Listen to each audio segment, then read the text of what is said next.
to get started off with, chlorine dioxide is a gas. Don't let anyone fool you that it's a liquid, that there is such a thing as stabilized chlorine dioxide, because chlorine dioxide is anything but stable, at least in the gas form.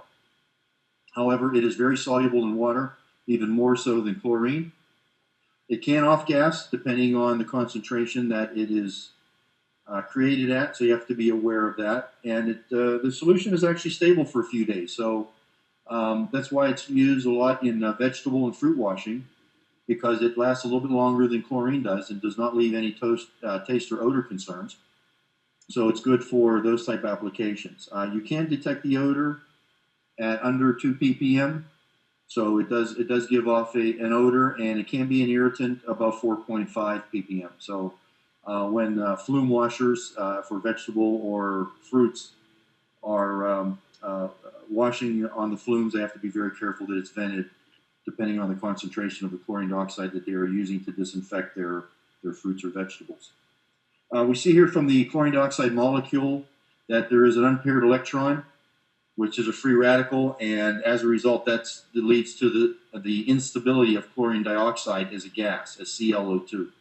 However, we know that in our business, the ClO2 is in an aqueous form at certain concentrations. It is much more stable, depending on the concentration, and therefore it is safe to use for the markets that we intend to use it for. One big thing to remember is that it is not pH dependent like chlorine is. So pH is from 5 to 10. Chlorine dioxide is still the same, whereas with chlorine you have a problem. Also, the chlorine dioxide molecule is much smaller than chlorine, so it's able to penetrate cellular membranes excuse me, better than chlorine, better than chloramines, better than some of the other disinfection methods out there. And so as a result, it's able to kill and destroy something that's really a problem in our area of water and wastewater treatment, and that is biofilm. Chlorine dioxide only reacts as an oxidant. It does not chlorinate, even though it has chlorine in the name. The method that we're going to use, which I'll talk about here shortly, does not use chlorine in the process as a bleach or a gas. So as a result, it does not chlorinate. As a result, it does not form any THMs, also known as trihalomethanes, for example, chloroform. It does not have any formation of chlorophenols, and this is important in the wine industry because TCPs, trichlorophenols, trichloroanisols, tribromoanisols are a problem in the wine industry for cork taint and must and mold. As a result of that, chlorine dioxide does not form any of those. It does not react with ammonia, and it doesn't have any lingering taste or odor concerns if you're using it for such things as washing of fruits or vegetables or washing out containers that wine is going to go into. One thing you do have to be aware of when sizing a chlorine dioxide unit is that it does react with iron and manganese, as well as some nitrates and sulfides, but the two main culprits here are iron and manganese. So before we size up a chlorine dioxide unit for any application, it could be a winery, it could be a hospital, it could be a rendering plant, it could be a number of different things in the applications that we use it for, we have to know the water analysis to make sure that there's not too much iron or manganese that's going to consume chlorine dioxide. You can see from this slide that 1 milligram of iron consumes 1.2 milligrams of chlorine dioxide, where manganese, it actually consumes 2.5 milligrams of chlorine dioxide. And one thing you don't want to do is undersize your unit, so these have to be taken into consideration when sizing up a chlorine dioxide generator. You can see from this slide that even at a low dose of chlorine dioxide, we're talking about 0.3 ppm here, that after only 5 minutes of contact time with any type of species such as E. coli or harmful yeast or pediococcus, that it is virtually eliminated after 5 minutes, certainly up around 10-minute time. And this is, once again, only 0.3 ppm, where if we're talking about chlorine or some other disinfectants, you're talking about quite a bit more in the ppm range, and other problems that are there because of those different disinfection methods. Here you can see that, once again, just a low amount of ppm of chlorine dioxide can do some damage to E. coli and some other pseudomonas here in 60 seconds, or certainly within 5-minute time. You can see the log inactivation that chlorine dioxide does. It is a wonderful disinfectant and really does a great job on some of these to reduce bacteria. Fungicides are the same. Once again, just a low amount of chlorine dioxide. Once again, if we're talking about chlorine, we could be talking up into the 50 ppm, 100 ppm, and this is getting really kind of dangerous to be using high levels of chlorine like that because of the odor, the problems with lingering taste, and just using up a lot of chemical at that point in time. So right now we'll talk about our chlorine dioxide technology. We have sold over 8,000 generators worldwide since the inception of chlorine dioxide for prominent, which I think was around the 70s, late 70s, early 80s. That's quite a bit. Prominent, unlike some of the other competition we have out there, we use a two-step method. And those steps are using the addition of sodium chlorite and hydrochloric acid in a reaction chamber. You can see from the equation here, stoichiometric equation, we're taking 4 moles of hydrochloric acid and mixing it with 5 moles of sodium chlorite, which results in 4 moles of chlorine dioxide plus some residuals of salt and water. Our yields, which, if you look at the yield of 5 chlorides to 4 sodium hydroxides, that's an 80% yield.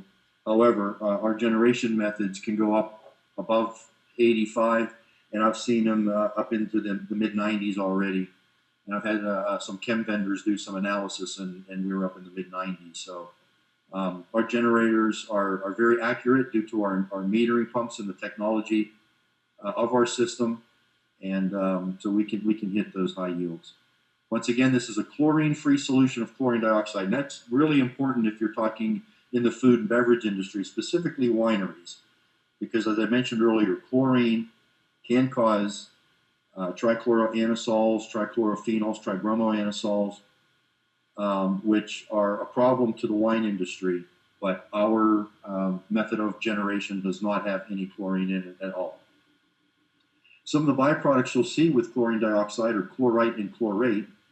And as you see from the stoichiometric equation, they're not a byproduct of the actual formation of chlorine dioxide. They become byproducts when there's other species in the water that the chlorine dioxide reacts with, and then thereby you might get chlorites or chlorates.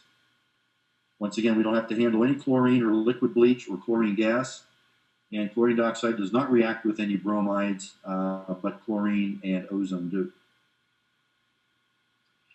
Here's a photo of one of our more widely used units. This is the CDEa Photo. You can see there's 2 metering pumps which put in accurate amounts of chlorite and acid. You have a bypass water system.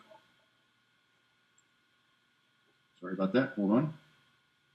Bypass water system, which is regulated in the PLC, as well as the pumps are regulated.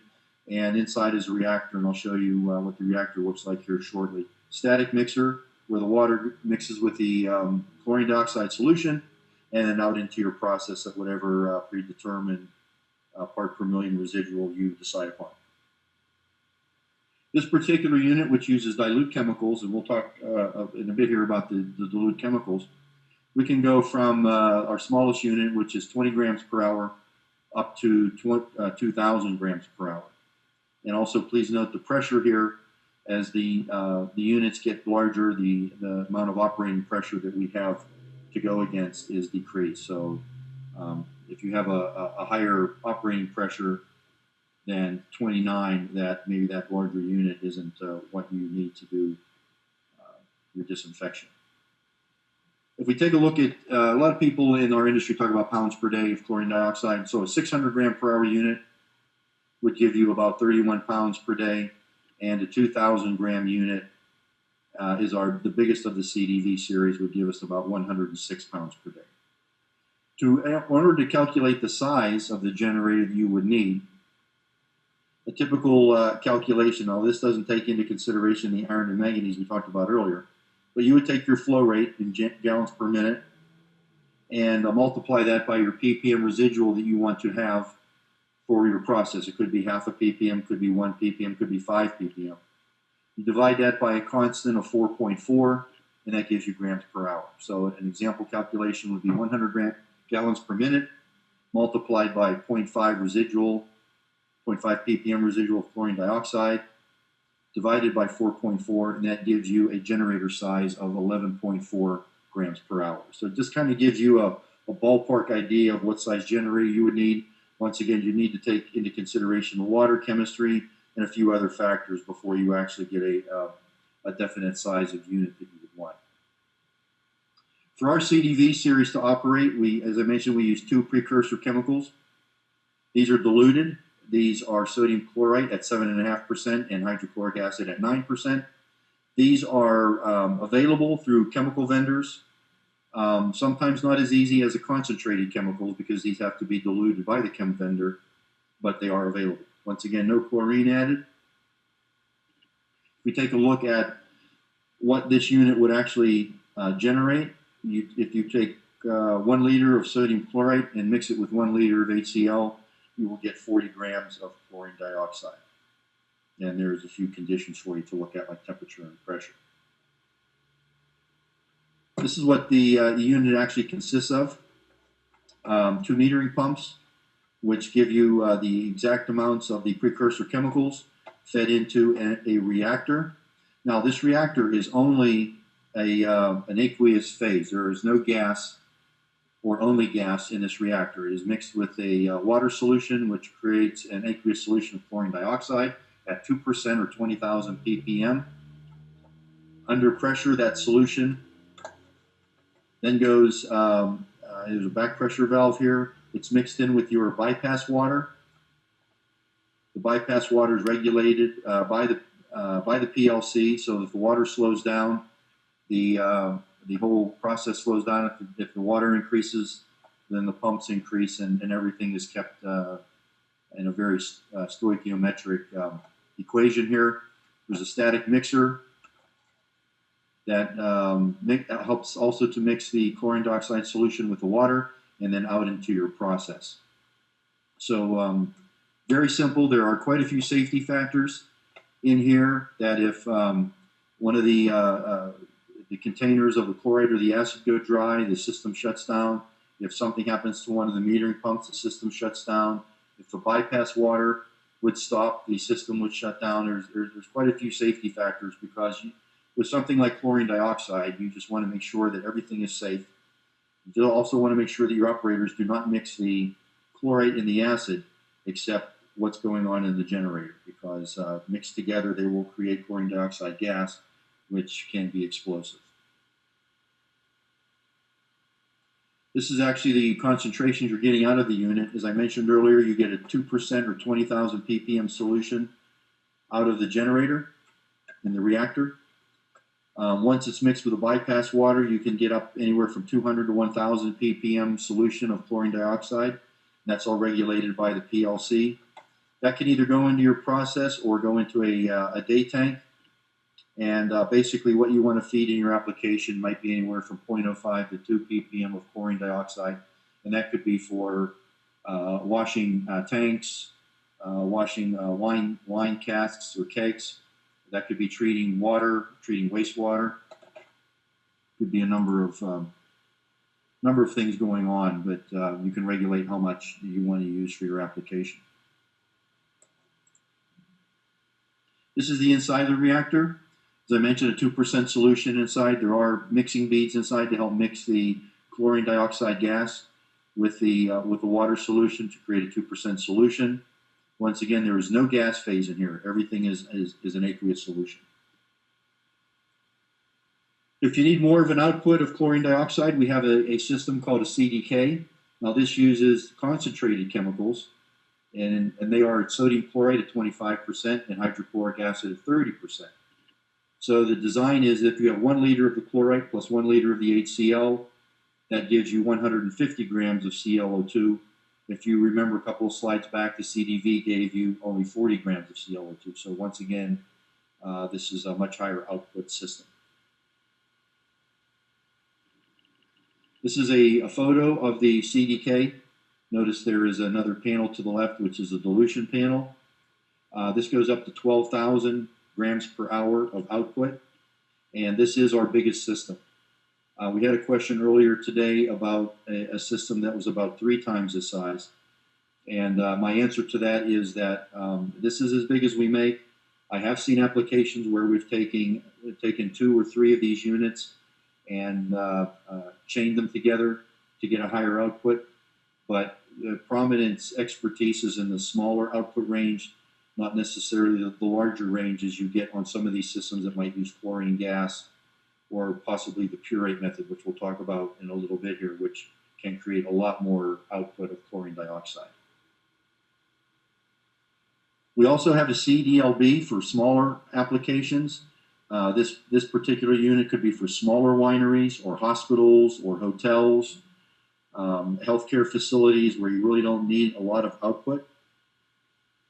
This system is based on 2 precursor feed pumps and actually chlorine dioxide solution injection pump.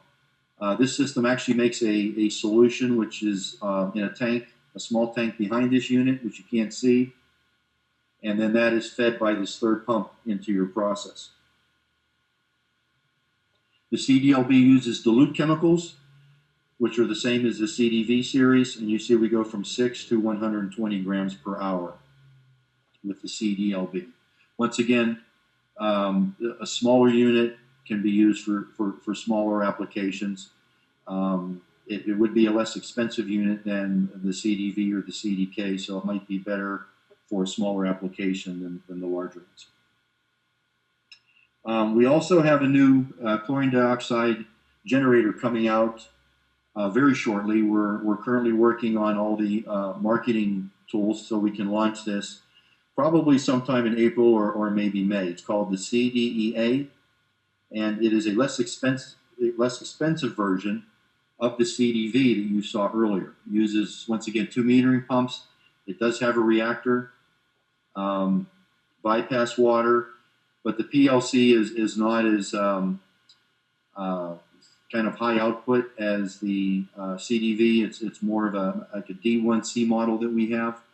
So it basically eliminated some of the bells and whistles you would have on the CDV, but this is a unit that you could easily use to get into applications or markets where the other offerings of prominent are maybe just a little bit too much cost for that particular customer. So this would be a less expensive model. I don't have pricing for you yet. We'll have that in the next month or 2, but I just wanted you to be aware of this. It uses dilute chemicals, and the output is from a maximum of 45 up to 140 grams per hour. So it fits in well between the CDLB and the CDV. However, it's going to be less expensive due to it's pretty much a bare bones unit with not a lot of output. However, it is a safe unit, and we'll get into more of that when we do the launch on this new CDEa. If you want to measure, which I hope you do, the chlorine dioxide residual or the chlorite residual, we do have controllers and sensors to do that. The D1CB and the DAC will both measure our chlorine dioxide as chlorine dioxide, not using ORP. And we can also measure chlorite. We're one of the few manufacturers of a chlorite sensor that actually measures the chlorite residual. We also have a photometer to do testing if you wanted to take a grab sample and do your calibration of your chlorine dioxide generator and your D1C controller. It's called the DT4, and it not only measures chlorine dioxide, but it will also measure chlorite. So you can double check what the sensor's reading. Here's an example of some of our sensors. We have chlorine dioxide sensors for clean water. We have sensors for water that has surfactant in it, and also sensors for dirty water. Now, these are all membrane sensors, so you have to be careful on the amount of dirty water that you're passing through. And we also have 2 versions available, or a version available for the chlorite as well, up to 2 ppm. So let's talk now about some other generation methods that are out there. There's a method for sodium chlorite and chlorine gas. Once again, what we talked about and why we like the prominent generators is in this particular method, you're adding chlorine into the process. So you have a chance to form trihalomethanes, other disinfection products, of course, trichlorophenols, which is, as we talked earlier, bad for the wine industry, specifically because of the cork taint and mold that is formed through chlorine and sometimes bromine. With this method, you have to store chlorine gas, which I know a lot of people are trying to get away from, but this method was really used to generate large volumes of chlorine dioxide, and actually still is today. A second method is using sodium chlorite, hydrochloric acid, and sodium hypochlorite, or bleach. Once again, you're adding chlorine into the process. Some people say that the chlorine helps drive the equation to the right so you get a higher yield, but as I mentioned, we're getting up to above 85 and even up into the mid-90s with our process, so really no need to use a three-chemical method. Once again, you have a chance for disinfection byproducts, and you have to purchase 3 chemicals as opposed to 2. Some people like to call their solution stabilized chlorine dioxide. This is basically a buffered sodium chlorite solution, which is a weaker alternative to the chlorine dioxide solution that we generate with our method. There really isn't a such thing as stabilized chlorine dioxide because we talked about earlier, chlorine dioxide is a gas and is not stable. So a stabilized chlorine dioxide solution is most likely nothing more than just a buffered sodium chloride solution. There are also chlorine dioxide sachets or tea bags out there that people just put into a 5-gallon pail or a gallon of water. These, of course, are affected by impurities in the water. They're only good for specific quantities of water and ppm concentration. And we have heard instances that these can explode if not tended to properly. Typically, you get a tea bag which has a known concentration, put it in the water, and it gives you what they say might be a 5 ppm concentration. It's not adjustable unless you dilute it down. You certainly couldn't increase it unless you drop in another tea bag, and then your suspect is what you really have. So, not a very good form of use of chlorine dioxide. There's also a method called the purate method. This uses sodium chlorate. Make note of the chlorate, not chlorite. Uses sulfuric acid and also hydrogen peroxide. It's been known to be good for large quantities of chlorine dioxide, and typically it can be expensive because you're buying 3 chemicals, and the generator is expensive because it has to all be consisted of PVDF piping and generation reactors because of the sulfuric acid. There's also an electrochemical method, and that generates chlorine dioxide on site. Typically, they need pure water to work, so you have to do a pre-filter before you even get it into the system. It does give you undesired byproducts, such as hydrogen, which can be explosive, and caustic, which you have to somehow get rid of. Maintenance can be high because there's a lot to this system. Replacing a cell can be expensive. If you don't treat your water properly incoming, then the cell is going to have a shorter life than it would be if you had clean water coming in. So there's a lot to be concerned about. Plus, these systems can be very expensive upfront for capital costs. Some of the competition that we typically see, Grundfos, which is similar to some of their offerings are similar to what PFC has. Nelco has Halox. Diversey has their own version. I don't recall what they call it. Ashland system is called Generox. Pureline is an on-site version. Sabre has 2 and 3 chemical systems. DuPont has also several type systems, and they're also they have the stabilized because they purchased IDI several years ago, and they're the ones that touted the stabilized chlorine dioxide. Ecolab recently bought the Purate from AkzoNobel. There's another system called Dripping Wet Water, which I believe only uses 1 chemical. Siemens, Wallace & Tiernan, and Severn Trent have both been around for a very long time and make several type systems, but the majority of their systems were with chlorine gas. So some applications in the wine industry. We've used our generators in the wine industry for treating well water, feed water, wash water, as well as cooling water and the actual process water. It's been used for clean in place along with acid and caustic. It's been used for filter cleaning. It's been used for wastewater. And the majority of the applications we've seen are for tank or barrel cleaning, and also for the indoor and outdoor tank farms. Now, one of the things we've also seen that works very well is when cleaning the outside of tanks is a foaming process. If the chlorine dioxide solution is just the basic water solution and is sprayed onto an outside tank, you may see specific areas of cleaning and areas maybe where it really didn't penetrate some of the molds and things that get on the outside of these outdoor tanks. But we found out that with foaming, that the foam actually takes a long time and drips down the tank and thereby does a better job of cleaning. So keep that in mind if you're looking for applications for outdoor tank farms. It doesn't have to be the wine industry.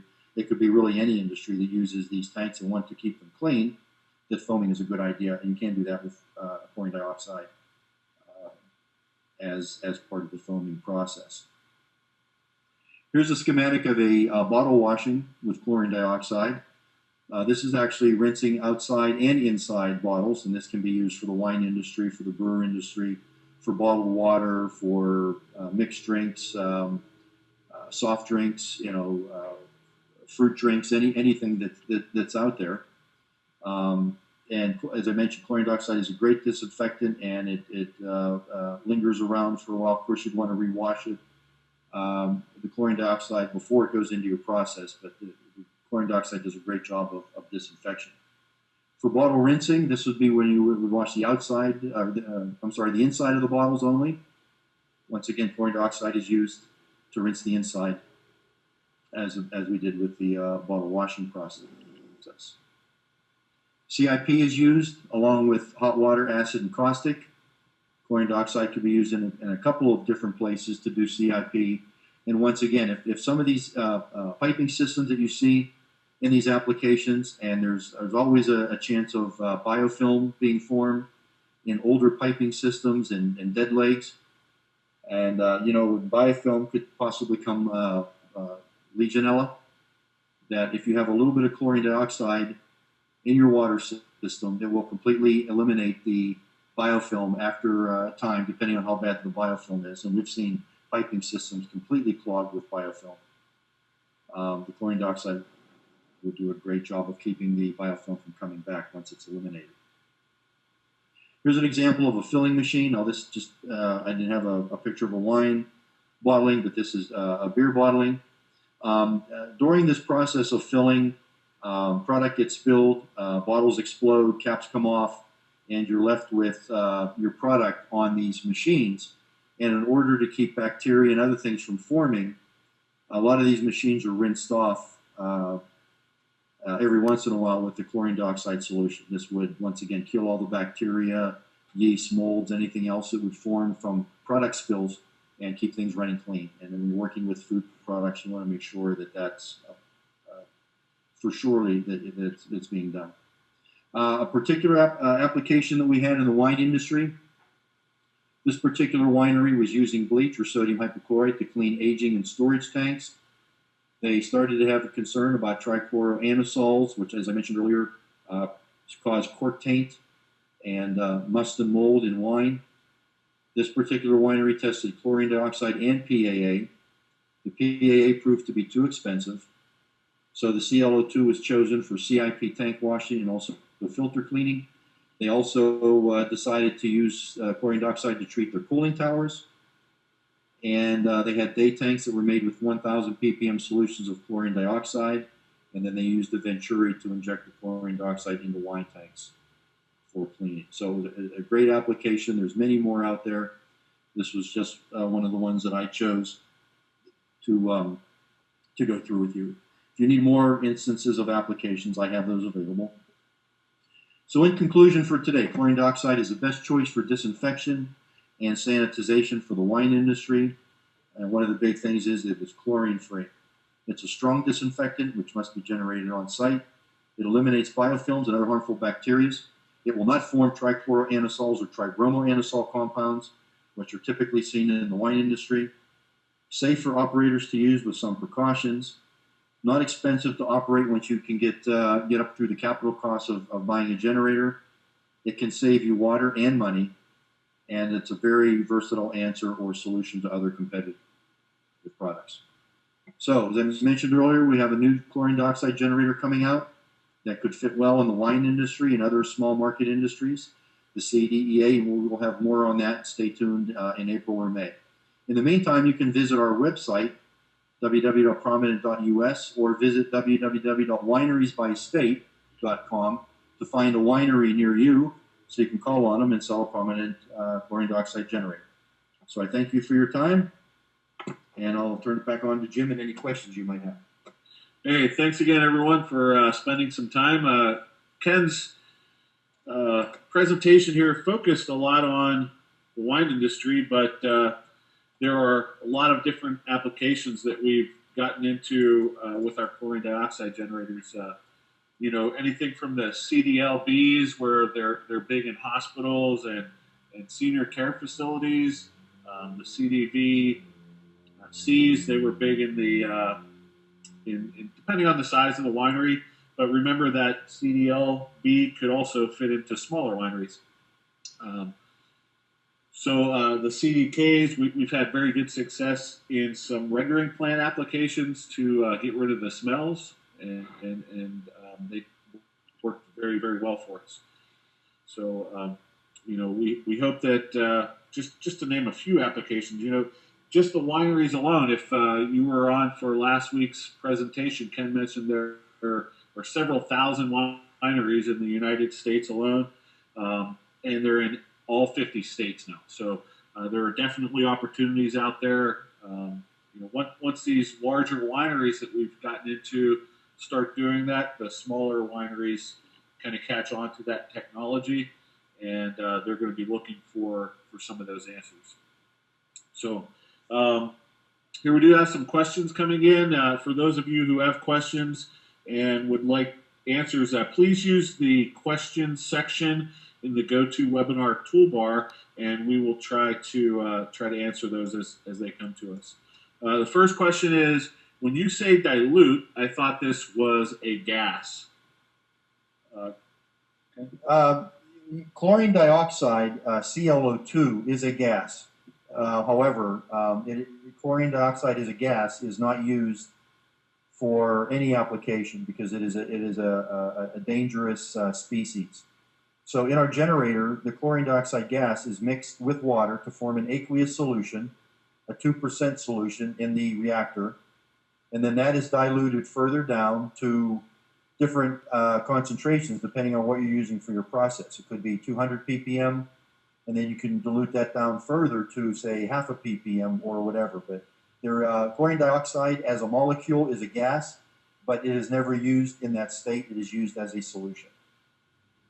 Another question we have here, are there wastewater discharge regulations on chlorine dioxide? Yes, there is. Off the top of my head, there's one for chlorine dioxide and one for chlorite. One is 1 ppm and the other is 0.8 ppm. And this was from Tom. I'm not sure exactly which is which, but it's one of the two. But yes, there are EPA regulations for wastewater. So yeah, be sure to check with your state. It might be different from state to state too.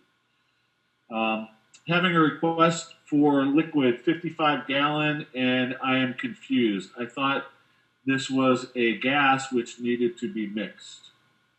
I don't know. A liquid 55-gallon, I don't know what that means. I mean, you can buy, as I mentioned, the stabilized chlorine dioxide, but basically what you're getting is a sodium chloride solution. So our process of using chlorine dioxide has to be generated on site. So if you have an application in a winery, let's say, you would have to purchase a permanent dioxide generator and the two precursor chemicals and generate on site what you need to do your disinfection. You can make a solution and store it in a day tank as long as it's a weaker solution. You certainly couldn't put a 20,000 ppm solution into a tank because that will off gas. But a diluted solution will stay in solution for a couple of days, which you can use to meter off into your application at a smaller application, or a smaller part per million concentration. So keep in mind, Prominent does offer tanks. We can color code the tanks for the precursors, as well as we can offer a tank to have the made-up solution of chlorine dioxide at a certain concentration for you, and then a pump to pump it into the process at whatever concentration you might need. So depending on your flow rate needed, and some of them aren't really the instantaneous. With the CDLBs, we can make those into a tank, and you can size it off of your average usage instead of your instantaneous maximum in some cases. So we can talk a little bit more about that. Another question we have here, would this not be the best solution for all food and beverage applications? Carla, you are 100% correct. The problem that I've fought in my 18 years here at Prominent is trying to get people to understand that. What I talked about last week when I talked about chlorine or sodium hypochlorite is that it's so widely used and people are so comfortable and familiar with it that they're not even concerned about THMs or trichloroanisols or trichlorophenols. All they know is that I buy it in a 55-gallon drum, I need a metering pump, and it seems to work. And it does work to a certain extent. But when you're talking about washing vegetables or washing fruits or rinsing insides of bottles, chlorine dioxide is by far a better solution. A lot of people are afraid of chlorine dioxide. It sounds, wow, chlorine dioxide sounds like explosive, or it sounds dangerous or whatever. And it can be, but it doesn't have to be. It can be very safe. And we use it in a lot of applications. They even use it in swimming pools. I mean, how bad can it be? But yes, it would be the best solution. Our job is to get out there and talk to people. I've already done seminars up and down the state of California for wineries and other engineering firms. And if any of you can pull something together in your territory, I'd be glad to come down and do a chlorine dioxide seminar for you. No problems. Yeah, Ken has a lot of the experience with all of those applications we mentioned. Anything from the hospitals, the senior care facilities, the rendering plants, wineries.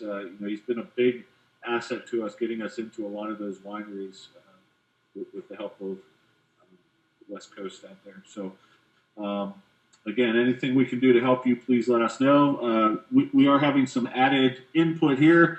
Thank you, Fred. Fred is saying, I think this is referring to that wastewater discharge regulation.